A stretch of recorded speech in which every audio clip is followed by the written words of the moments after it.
Welcome. Thank you for attending our talk. My name is Erin Haswell, and I'm Matt Braymer-Hayes. And we both are developers at Echo Northwest, which is an economic consulting firm based in the Pacific Northwest that specializes in economics, finance, and planning.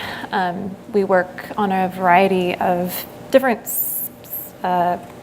size projects for regional and urban planning and education, social policy, and economic impact analysis. Echo Northwest has been using Python for about 10 years in its work, primarily for larger models and more recently for data analysis and visualization.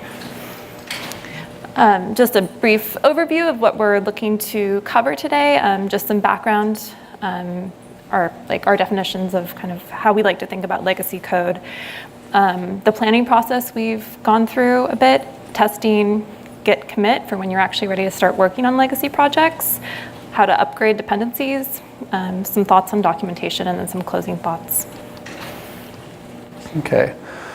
So when you hear the term legacy code, it tends to be a fairly loaded term with a lot of definitions. So two that we tend to really like are one by Michael Feathers, and he talks about code without tests. So this is something, and it kind of fits in a little bit with Scott Triglia. He gave a great talk at PyCon Canada in 2015, where he described it as code that is mysterious. So we all know the situation. You get brought onto a new project. It's this legacy code thing. It's been there forever. You're not quite sure exactly how it works. No one that there really knows how it works. Maybe there's some mystery around it. And then we also like to think about the idea of software rot, where software rot is really the process by which code becomes legacy code. So whether you like it or not, you're contributing to software rot almost every day. You're hopefully you're making it better, but sometimes you're not. And the issue isn't really, or the question isn't really about how to stop software rot. Software rot is just a process, it happens. It's more about how do you minimize it and how do you reverse it.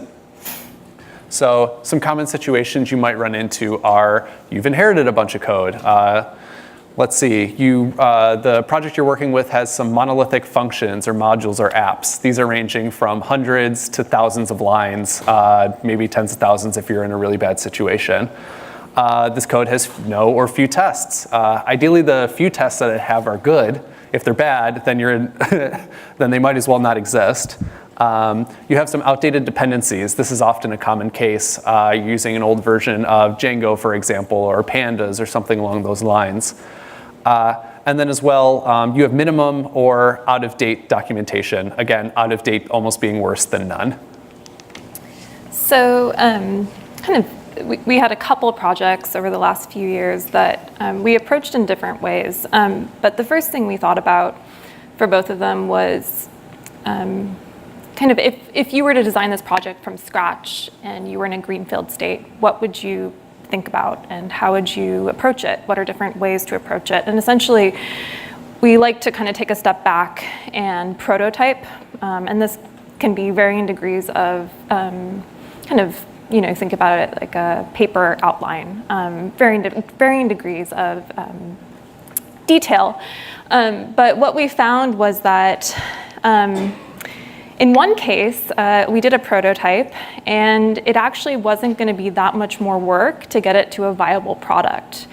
So essentially we ended up doing a complete rewrite. And this is a really rare case, but it was kind of an interesting case because it was code that we were the only users of. It wasn't in current production, and there was a lot of features that were no longer needed.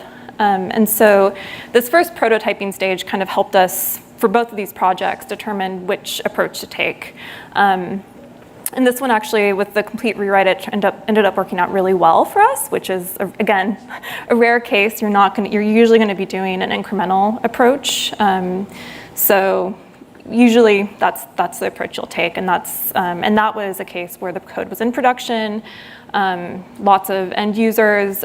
We really needed to be careful about how we made our changes. And And really, the key thing that we did was separating the refactoring from any bug fixes, and we'll talk a little bit more about that in our Git commit section. But still, this first step of prototyping was really helpful because you kind of have this goal in terms of what you think the code could look like in the back of your mind throughout the process. And it was really cool to see that a year after we started the kind of refactoring and redesign process, the code actually looks a lot like our prototype with some improvements. So, testing. So you've gone through, you've planned a little bit, you have a vague idea of how you want to get started, and now you're going to do what everyone tells you should do, testing. And the thing you have to realize right away is that you can't test everything at once, especially if you're starting from a place where you have minimal or no testing. You have an entire code base that you could start with. So you have to decide and determine what you're going to get the most bang for your buck out of. What are the areas of the code that are most important?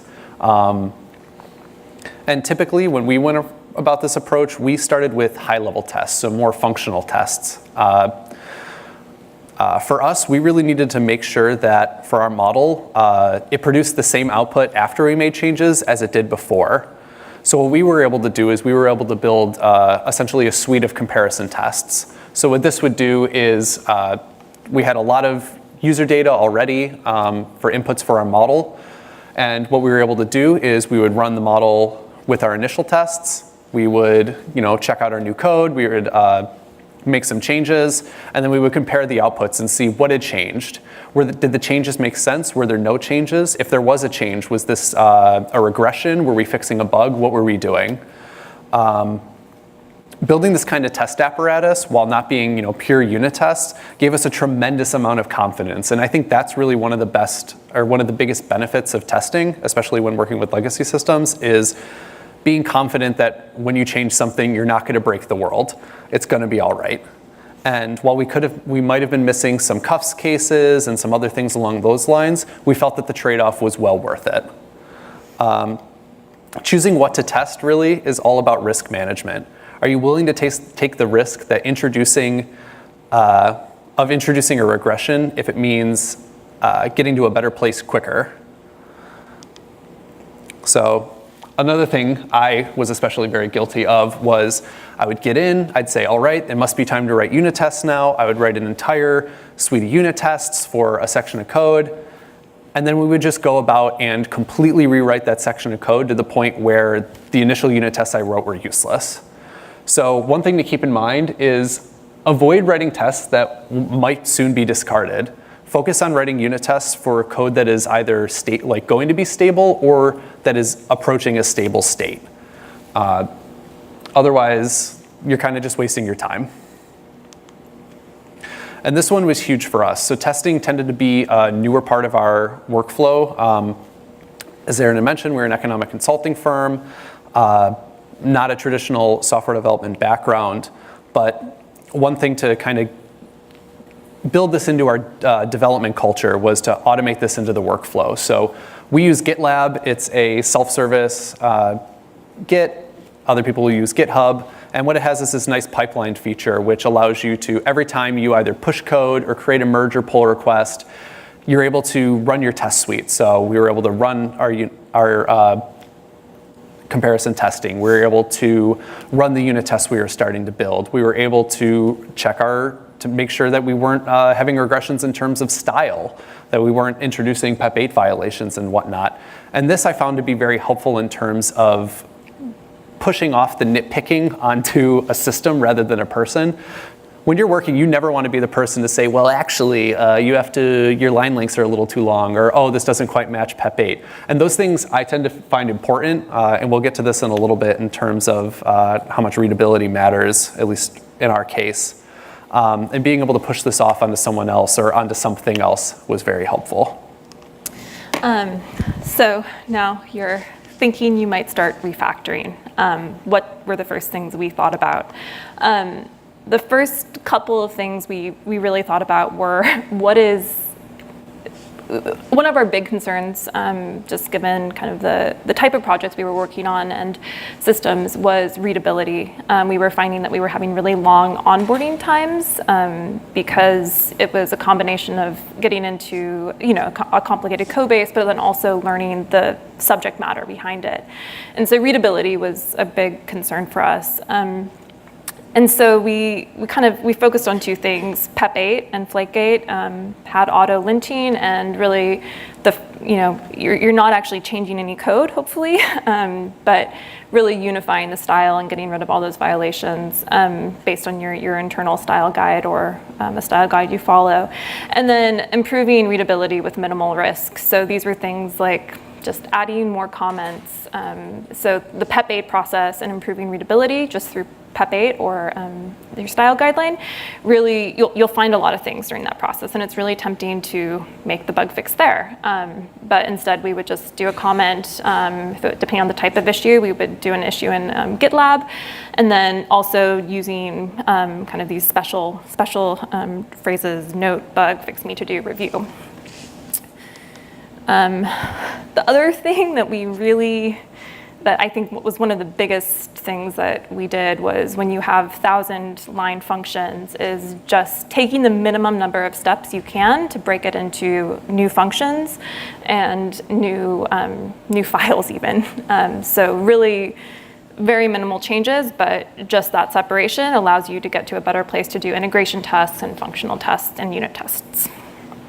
And then also avoid premature refactoring. So like when you're actually going to start making structural changes to the code and implementing new design, what is the value add that you're adding? And one guiding priority for us was, again, readability. So if the refactoring you're doing isn't going to enhance that, then think it through a bit more. And one thing I found myself doing is, when you're reading a code base, you have your own style of coding, and you have your biases, or things in the code that you're reading that are particularly not maybe your style, and so you have biases based on the code that you're working in, and to really be aware of them and not swing in the opposite direction and introduce new issues based on trying to solve current issues in the code. So just and again, this is where kind of the prototyping stage helped us a bit, which was to always kind of take that step back and get out of sometimes the current code we were working in and get a fresh perspective. And again, this was for our firm, and for these projects was the focus we had, again, was readability, but that'll be different based on your needs. But really be aware of your objectives, and we sacrifice some speed and kind of not elegance, but slickness, I guess, for lack of a better word, in favor of readability. But as we'll talk a little bit in documentation, documenting those style choices and what you're knowingly making a trade-off for is important. So you've started making changes to your code and whatnot, and you've realized you have a bunch of dependencies that you need to get up to date. These aren't necessarily related to your project, they're someone else's project, and you need to get up to date. So a few pieces of advice. This may be obvious to some people. It took me a little bit to learn. So Python, when you're running Python, there's a -w flag, and that allows you to bring up deprecation warnings. I found this to be incredibly helpful. Pretty much a go-to, not only when it comes to refactoring, but just working with Python in general. So what this will do is, if your package has any deprecation warnings, again, as I had mentioned, we use Django, and Django is very good about their deprecation warnings. It's one of my favorite aspects of the package. This allows you to see what is going to break in future versions before you hit it.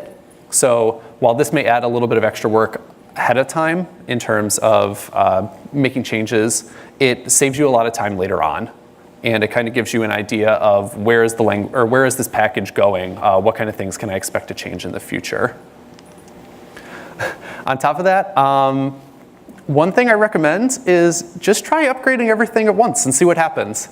If you have a project that doesn't have a particularly complex or particularly high number of dependencies or is relatively simple, this may work for you, and this worked for a number of our projects. It was using Django, but it wasn't using anything too fancy or too crazy. Using just the pulling up deprecation warnings, we had to make a couple tweaks, but that was it. That's all we had to do. We went straight from 1.4 to 1.11, and that's all we needed. So I highly recommend giving that a chance. While it may be a little riskier, it's definitely worth it and will save you a lot of time if that's something you can do. However, that's probably not going to be the case, depending on your project, especially if it has a lot of dependencies, has a lot of complexity built in. You're probably going to have to build some kind of upgrade plan, or as opposed to getting from A to B, you may have to make some stops along the way. So one thing I recommend you do if you have a bunch of complex, crazy dependencies is if there is a central dependency, build your plan around that. So for us, ours was Django, and we were starting around Django 1.4, and we were trying to get up to a later version of Django. So how we built it is we set up minor steps along the way. So we would try to upgrade to the latest version of Django 1.5, then Django 1.6, then Django 1.7. And for each of those, we would find out for all of our other packages, what's the last version that would support that one. So this brought a couple of benefits. One, it added some sanity to the process. And in addition, it gave us the ability to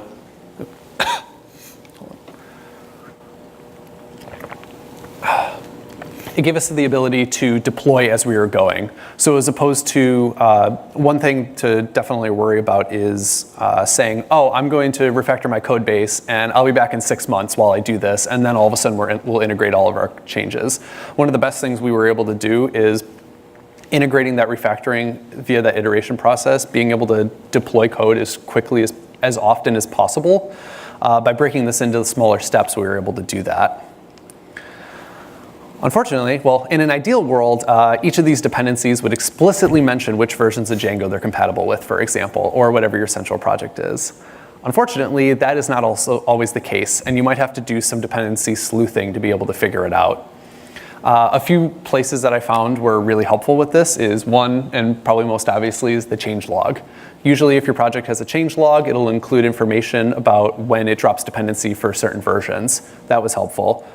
For other projects though, that wasn't the case. And I was able to, looking through the tox files or the Travis CI files, if they have those, that'll tell you exactly which versions of, let's say, Django or another thing they're looking through or they're testing against. And once they drop, for example, let's say once they drop 1.5, you know that the previous version before that is the last version it supports, hopefully. So that was able to, doing that was able to help. And then in addition to all this, if you still are really confused about the package, I highly recommend just reaching out to the author, and especially if it's a smaller project, and just asking, saying, hey, I'm trying to upgrade this project, I'm trying to get my code to a better place, would you be able to help me out a little bit? And as long as you're not asking for too much, usually they're more than happy to. And if it's not explicit where things drop, they'll probably say, hey, I'll help you, just be sure to do a pull request and add this information for others in the future.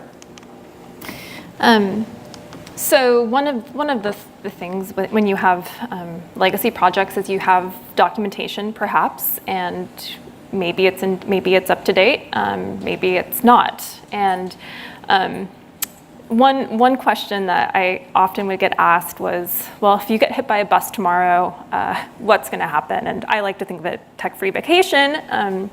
But it's the same idea, and that really focuses you on thinking like, what is mission critical, and what is my wish list of documentation that I think would be really helpful for my team to have. But it's not going to. It's potentially things they could Google and find an answer online, in Stack Overflow, or other sources. But really, what is mission critical? So really basic things, deployments. Overview of the architecture of the project, how things work, and then what happens if something goes wrong, like if your EC2 instance goes down and you don't have documentation on how to get that back up. So that was that. And then the other thing that I think in particular when you are working with legacy code is you don't want to have the end of your refactor process and redevelopment process and with another legacy code base, because you have a team that is that maybe you're the most experienced person on the team, and things that seem obvious to you are not obvious to newcomers to the code base. And so writing down your vision and identifying the limitations of your design and things you'd like to do, but maybe just aren't the right design choice at the moment, will help your future self and your coworkers. And I think in particular with data analysis projects, writing down what you tried and hit roadblocks with, and having that documented, not just in your mind, is really important. Sometimes what you tried to do but isn't what's actually in the code is just as important as what's there. And then testing your documentation. Kind of this goes back to if you have a team that's the people that are most experienced with the code base, and they write all their documentation, they think it looks great, but it really is not useful to somebody that's just learning about the project. And so what we did is really tried to have a development team that had people that were really experienced in the code bases and people that this was just their first introduction, and really encouraging them to ask questions and question, like if they hear you talking about something that they don't understand or that isn't obvious to them, asking you and then documenting it. And I think another kind of closing thought in particular with economic consulting and our experience is that we're in this we're an economic consulting firm with a lot of social scientists, and we're getting more and more into software development and using data analysis and data visualization and Python primarily for our work. And you have to be aware of a lot of these legacy projects as context in terms of what did they start out in. In some cases, you might be working on the first iteration of the code in Python and before it was in Excel. And so just that transition from Excel to Python or from Stata or MATLAB can be a really big improvement based on the code base. So really be aware of that and be appreciative of kind of what the history might have looked like. It's really easy to think, why isn't there better testing? But if you're really moving from something with no good version control system to Python with Git and then GitLab or GitHub or whatever your preference is, that in and of itself is a really big improvement.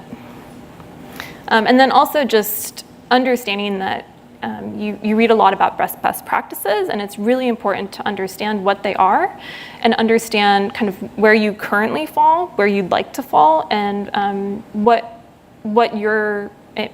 important for your work, and customizing it a bit, not just assuming that whatever's out there is going to fit your needs for your company.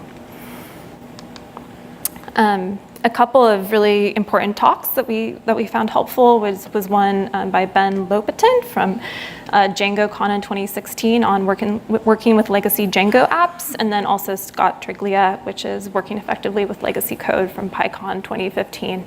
And they go through some good examples in code. And we are happy to take any questions you might have.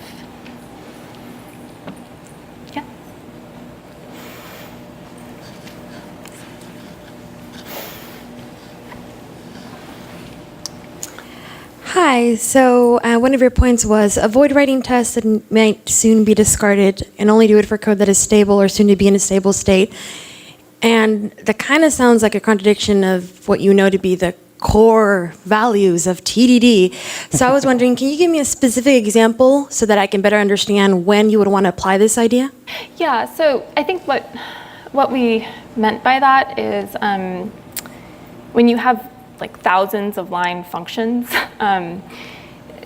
you really want to focus on, you know that it's really difficult to even get that down to like a unit size. And so we still implemented test-driven development and writing the tests before the code, but we tried to, if we were really making, just kind of making things into chunks and not actually making any real changes to logic, but just breaking it into smaller pieces. We wrote functional tests or integration tests for that, and then when we knew we were in a position to actually write and get it down at the unit level, then we started doing the test-driven development with unit tests. Does that help? Or-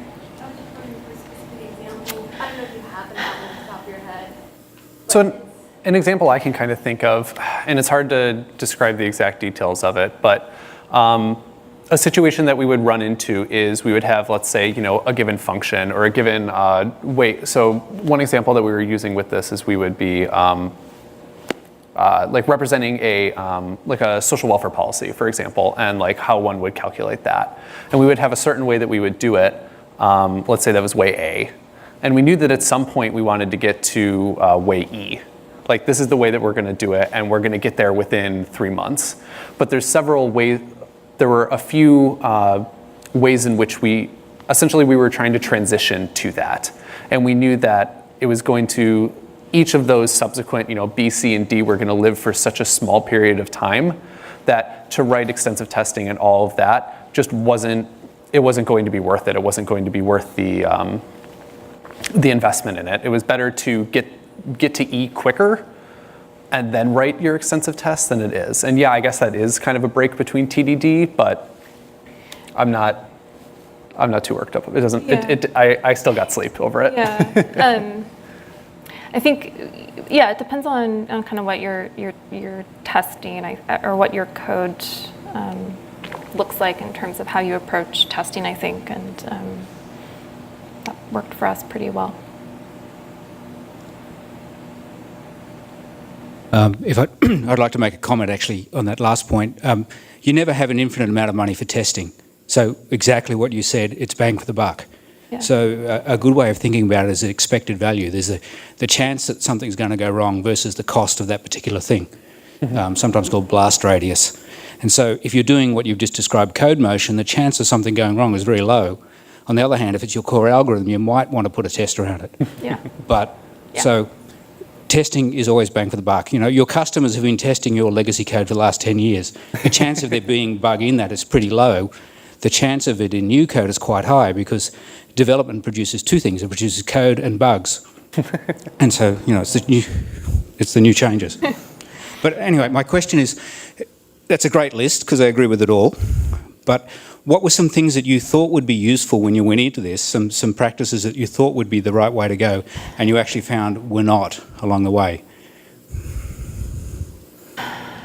One of the big ones, I think, was we thought that, so we had worked on an initial project, and that's where we had done the complete rewrite. So this was a model that had, a core central economic theory behind it, which we were kind of able to pluck out and put into a new spot. And then we moved on to a more complex project and initially thought, oh, we can just do the same thing, right? And we worked on that for a few months, and then we kind of, started trying to do the terrible parallel development. And then after a while, we kind of realized we have to tailor our approaches to two different things. So that, I guess that was a really good example of. Yeah, we had this one project where we had, we had millions and tons and tons of data from the model. So we were able to, and it was able to cover pretty much the span of solution sets. And in that approach, there was a lot of other features that were no longer needed in the code base, and that was adding a lot of weight. And so it actually was a lot easier to bring the kind of rewrite kind of the core, bring out and then kind of reorganize the core theory of the model. But then you had this just expansive testing database, so you could really do a lot of I/O testing in terms of how your new model was performing. And that's kind of where the prototyping phase, we kind of approached the second project similar to that. And again, it was pretty clear early on that that wasn't the right route because it was in production. It was a very different case. But that prototyping was still really helpful in terms of taking a step back and how you would like the model to work and how you would like the pieces to work together, because oftentimes it's very different than how it is currently. And it was, and it was designed for application X, and now you're doing XYZ. and you want it to work differently. Any other questions? I found with a lot of those, suggestions, it requires a lot of personal discipline from the members of your team. So I assume you have some kind of sense of ownership for your repositories. Somebody. Could you move the mic a little bit closer? It's hard for us. Is to that hear. better? Yes, much better. Okay. Thank Should you. I start over? Maybe back Okay. a minute. So a lot of what y'all are talking about requires personal discipline throughout the team, and so I assume you have some kind of responsibility on the repo that belongs to somebody that maintains code hygiene, that looks at things and says, you're PEP8, but this is not Pythonic, things like that. I was wondering what your approach is to sort of enforcing that kind of discipline throughout your team so that you're not writing legacy code as you're removing it. Well, I think, in terms of the style of the PEP8, we had that, so whenever somebody would push to the origin, it would run linting on their code. And if that failed, you can customize it a bit, so it's your own style, but that was kind of one way to enforce style. But then it was also a small team, so it's not a team of 100 devs or it was a small group of people, so you have kind of different management needs in terms of based on size, I would say. Yeah, we definitely benefited from having a team that all was fairly on the same page.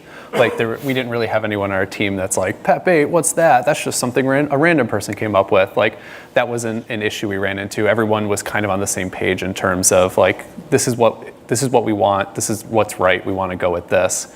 And especially when it came to, like Erin had mentioned, kind of pushing that off onto, in our case, GitLab, but for GitHub, it would be like Travis CI. It makes it so you agree to the rules and you make it so people can't, everyone's agreed to it ahead of time, so no one can really break it. And if someone does break it, it's not like I'm attacking them or like I'm going after them for breaking it. It's this robot over here, this machine over here is telling them that. And I found that to be kind of helpful. And it was definitely culture. Like being able to build it up into the culture really helped kind of get everyone on the same page.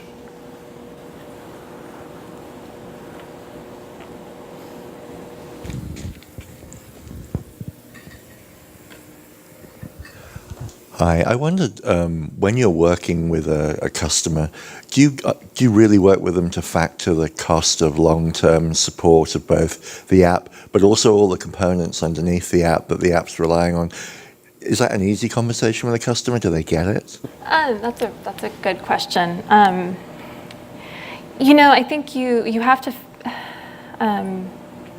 With some of the legacy projects, you have maintenance contracts in place from when they were started.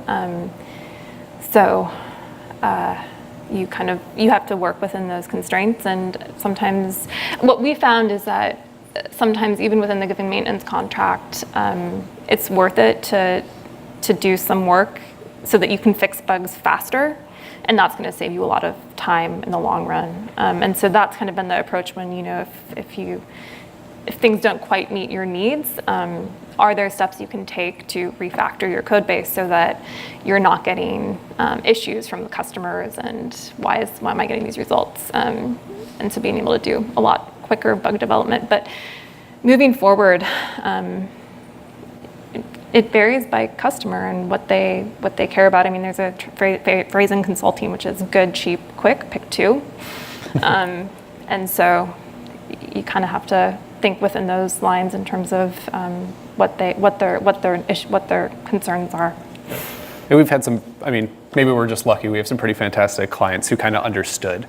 We were able to explain to them, the situation that we were in and how taking this time now and, investing this money and being able to get at what they would be able to benefit out of it. And they were able to see that. And typically I like to assume that people are, rational and nice and understand things at first until they don't, and we never had to get to and in case they don't part. They were all very good. If there are no more questions, we can wrap up the session. Thank you, Matt and Erin, and I'm sure they'll be available for questions after. And then lightning talks begin at 4 in McKinley, so the big room down there where the keynotes are. Thank you. Thank you.